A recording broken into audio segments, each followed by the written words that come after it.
ফিরে দেখা। ঢাকা 4 জানুয়ারি 1948 সাল ছাত্রলীগ প্রতিষ্ঠিত হয়। ঢাকা বিশ্ববিদ্যালয় ফজলুল হকের অ্যাসেম্বলি হলে নতুন প্রতিষ্ঠিত দলের নাম রাখা হয় পূর্ব পাকিস্তান মুসলিম ছাত্রলীগ। 1955 সালে এই নাম থেকে মুসলিম অংশটি বাদ দেওয়া হয়েছিল। কার্জন হল, ঢাকা বিশ্ববিদ্যালয়, 24 মার্চ 1948 সাল। ঢাকা বিশ্ববিদ্যালয় কার্জন হলে সমাবর্তন অনুষ্ঠানে পাকিস্তানি গভর্নর জেনারেল মোহাম্মদ আলী জিন্নাহ বলেন, উর্দু হবে পাকিস্তানের একমাত্র রাষ্ট্রভাষা।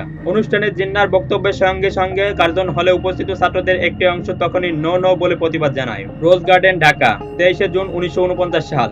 ঢাকার কে এম দাস লেনের রোজ গার্ডেনে অনুষ্ঠিত এক সভায় গঠিত হয় পূর্ব পাকিস্তান আওয়ামী লীগ। প্রতিষ্ঠাতা সদস্যের অন্যতম মাওলানা আব্দুল খান ভাসানী প্রস্তাব অনুযায়ী দলের নামকরণ করা হয় পূর্ব পাকিস্তান আওয়ামী মুসলিম লীগ। সেই সঙ্গে পুরো পাকিস্তানের ক্ষেত্রে সংগঠনের নাম রাখা হয় নিখিল পাকিস্তানি আওয়ামী মুসলিম লীগ, যার সভাপতি হন হোসেন শহীদ সোহরাওয়ার্দী।